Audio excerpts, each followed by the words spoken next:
told you, insulin holds the key to opening up the fat stores. So you want to utilize your fat stores, you have to drop your insulin level. Now, how am I going to drop your insulin levels right now? There's only one way for me to drop your insulin levels, and that's to put you on a fasting program. So now you choose which fasting program you want to be on. Do you want to do alternate day fasting? Do you want to do 18-hour fast? Do you want to do 3-day fast? I mean, how do you want to do this? And that's something we'll talk about and see what kind. But what am I saying here? What's the trigger here? Which is the hormone in the body that's the elephant in the room? It's insulin. Just like my last talk I told you about. Do you see how it's all coming together? The fats, the sugar, the weight, the fasting, it's all insulin. It's all about insulin. So if somebody is taking insulin, how does that affect You're doomed. There we go. So somebody who's taking insulin, show me somebody who takes insulin every day and, oh yeah, I can lose weight just like that. They can't lose weight. They cannot. I've done it. I've given insulin for 25 years to my patients and I yell at them and nothing happens. So long as their insulin levels are high, they cannot lose weight. And let me tell you something else, the mortality is also higher. Now I'm talking about type 2 diabetics, okay? Not type 1 diabetics. Now type 1 diabetics are insulin deficient and they need the insulin replacement. But type 2 diabetics already have a high insulin level and they have insulin resistance. So the insulin levels are already high and now you're giving them more insulin.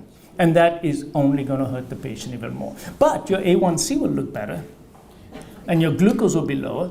But show me the data that your survival is going to be better. Show me that you're going to get less Alzheimer's. Show me that you're going to get less inflammation in your body, coronary artery disease, stroke rates. It's all about the insulin, guys. It's all about the insulin. So you got to, in a chronic state, now when you're in the hospital and you're having DKA or some other medical problems and you're having surgery and you're getting on steroids and your sugar levels are high, I'll give you insulin. But that's a temporary thing to bring it down because I want your sugar levels to be ideal while I'm doing surgery on you because high sugar levels mean poorer recovery. So I want your ideal sugar levels. But that's a different story. I am talking about people who have high insulin levels because they have insulin resistance and you cannot give them more insulin. So you must get your insulin level down. I don't have a drug to give you to bring your insulin level down. But fasting will bring your insulin level down. Because if you don't eat, you're not going to make insulin. Now what's going to happen is that as your insulin level drops, and it's nice and low, your body will become sensitive to the insulin. Just like when any level goes down, you become sensitive. When there's too much of it, your receptors downregulate. Say, I'm not going to respond to this. So after you eat in a normal state, you produce a lot of insulin, let's say. Now that you've been down for a good period of time, let's say, I'm going to give you an example, 24 hours. Your insulin levels have been low. Now you eat that next meal, you're only going to make this much insulin. You're going to make a much lesser amount of insulin. So your body is going to deal with that meal differently than had you eaten in a fed state. So eating after a fast is metabolized totally different than eating in a fed state. It's much more forgiving to you. And what's going to happen is that you will produce less and less insulin even in the next few days after you fasted one day. Look at the rewards I'm telling you about. You ought to diet at least one day where you don't eat anything because it'll give you a sustained benefit for days because your insulin sensitivity is going to be improved. So what happens here is that insulin stays nice and low. Your body becomes more sensitive to the insulin, produces less insulin, so you're not locking the fat stores, and you keep burning fat, which is what you want to do. So here's a reason to fast if you're overweight. You want to get rid of the fat? Fine. This is the way to do it. Well, why don't you just do caloric restriction? So you still eat 5 times a day, but eat small amounts. You cannot do that. You lose a little bit, but you lose much more muscle, and you lose some fat. You will feel miserable, your metabolic rate will go down, and your body resets itself, and you'll gain all that weight right back again. Because that's not natural. Because when you were a Paleolithic being, you didn't just go and nibble at the carcass and say, okay, I'll come back here and eat 5 times this little carcass. No, you didn't do that. It's just totally unnatural to do that. And the body's physiology is in keeping with that. So the biochemistry is telling me the same thing, that yeah, you're not supposed to do that. So you're supposed to eat when the food is available, which is usually once a day. Now, let's say, what other benefit am I going to get besides the insulin and utilizing the fat? Well, the body says that, okay, this poor person hasn't had a kill today. So he's crawled into his cage. Well, I got to get him out of there. Can I get him out by decreasing his metabolic rate? No, I increase his metabolic rate. How do I do that? After a fast or during that fast, especially after 18 hours, your epinephrine levels increase. Your adrenaline levels go up. Your cortisol levels go up. Your metabolic rate goes up. You start feeling better, more bushy tail, bright-eyed, because you're looking for your next kill. Because if you walk out there with your eyes half droopy, you're not going to see the kill. The deer will walk right by you, and you won't have any energy to chase it. But now you're pumped up. Your metabolic rate is high. You're more alert. You're awake, and you will get your kill. There's another thing that happens when you fast. You produce a stuff called brain-derived neurotrophic factor. So what happens is that the body starts producing a hormone that goes to your brain and tells your brain, switch on. And you actually make new brain cells. You actually make new brain cells. So show me a drug that's going to make new brain cells. So in a fasting state, you actually make new brain cells because nature wants to teach you that this is how you got into the situation, learn from it, remember it, and now get out and get another kill. You see? It makes you better. It makes your brain better. What else does fasting do? Growth hormone. So do you know how much growth hormone costs? A small 0.1 injection is about $400. 0.1. 0.1 is $400. It's so expensive, right? But did you know that if you fast, just a 1.5 to 2 day, there was a 2-day fast in the study. A 2-day fast produced a 2,000% increase in your growth hormone production in a man and 1,300 in a woman. So it is the best way to boost your growth hormone level. Now, why would I want growth hormone? Because growth hormone is the hormone that keeps you young.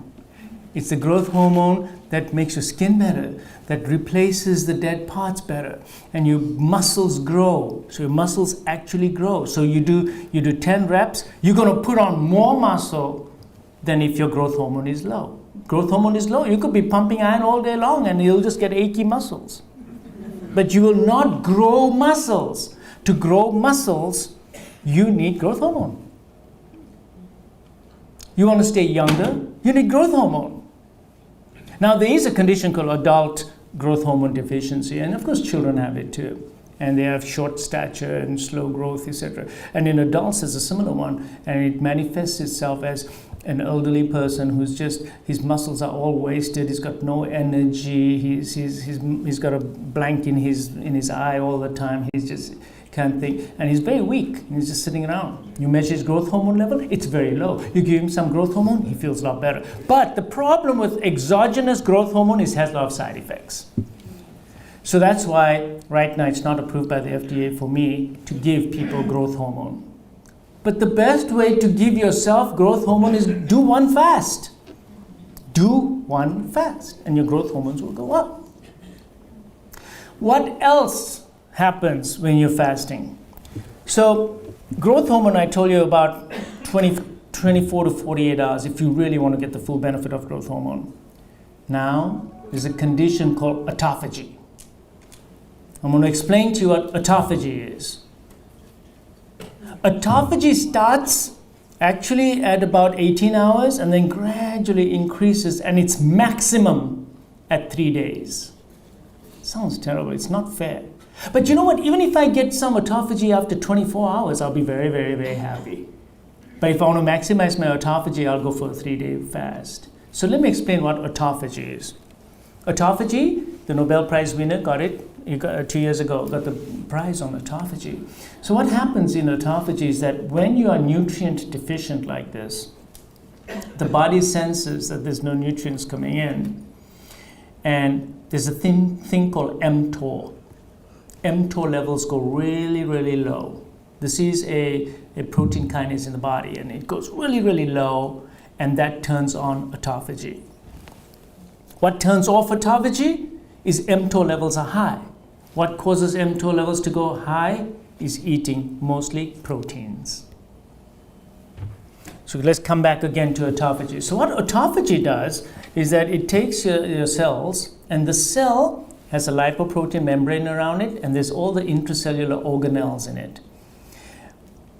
But in the course of time, those cells, the intracellular organelles, some of them become redundant. There's protein lying around. Whenever there's work, there's going to be garbage.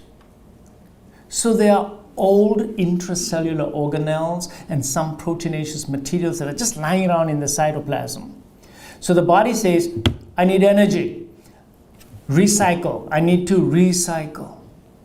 So the first thing it does, the cell stays alive, and it takes those intracellular organelles, breaks them down, packages them into the lysosome, and digests it, breaks it down into its pieces. So whether it's the sarcoplasmic reticulum or other intracellular organelles, breaks them all down and exports it out of the cell. Once it's exported from the cell into the bloodstream says, aha, I've got some new building blocks now, and the body reutilizes that. Okay, so the body now starts utilizing your intracellular organelles. So you're recycling your cell. So your cell doesn't die. It goes into a state of recycling.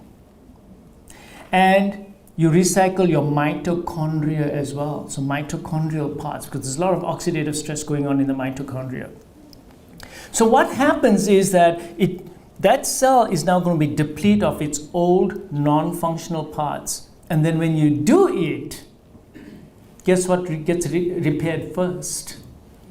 All those organelles. So you basically rejuvenate your cells. Now, if you're constantly eating, you will not rejuvenate those cells. And the biochemistry is so beautiful that these cells now are functioning better, they're younger, and they are going to last longer. They're more resilient also to disease. I'll come to that in a minute. So autophagy makes your cells better, younger, restoration. It's like a reset switch.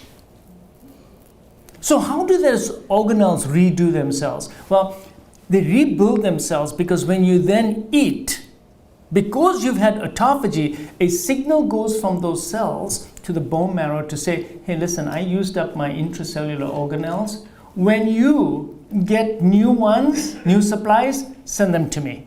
So the bone marrow, when you eat, makes stem cells. Have you heard of stem cells? No, it'll cost you $1 million. Just go out and get some. It'll cost you a whole lot of money, and it won't work. Because when you inject stem cells from the outside, the residence rates are wrong because they didn't get the message of where to go to. It's all artificial. So it doesn't know. So the brain, look, I injected stem cells in the heart when patients had myocardial infarctions. I was here doing the study upstairs. And what was the residence rate? Residence rate is how many of the stem cells actually ended up in the muscle where I wanted it to stay and repair the heart. Less than 0.1%. Did the ejection fractions go up? No change in ejection fraction. So injecting stem cells from the outside does nothing for you. It was good to study stem cells, and it still is, for the reason that you need to harness nature's way of giving you stem cells. You want a stem cell transplant right now, you're going to fast. It's the fastest way to increase your stem cells. So these stem cells come out of the bone marrow. It's called refeeding reward. And they go into the organs and replenish cells that have died and change the machinery in those cells as well. So there's a whole rejuvenation process. You are a younger, better, more resilient person than you were before.